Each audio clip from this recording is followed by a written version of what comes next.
Samantala, mga pulis naman na nakadeploy sa mga lugar na tinamaan ng magnitude 7.2 na lindol, inatasang bantayan ang mga bahay na pansamantalang iniwan ng mga mamamayang naapektuhan ng kalamidad. Ang buong ulat mula sa aming kasama, si Alvin Baltazar. Pagbabantay sa mga naiwan tahanan ng mga apektuhan ng lindol ang isa sa mga pinatututukan ng Philippine National Police sa kanilang mga tauhan.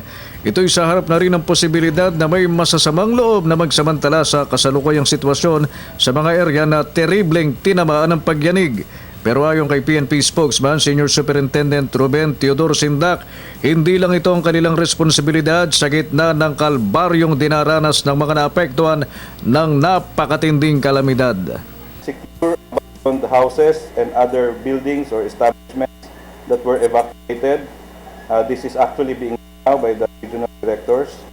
Pinakilos din ng liderato ng pulisya ang kanilang mga personnel upang mahigpit na bantayan ang presyo ng mga pangunahing bilihin, partikular sa mga lalawigan ng Bohol, Cebu, Leyte, Davao, Iloilo, Surigao at iba pang lugar na tinamaan ng lindol.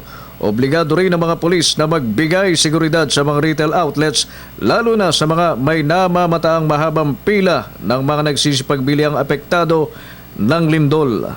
Secure retail outlets, especially those where many customers line up to get supplies and basic needs, as well as monitor the prices that the basic price controls are still with.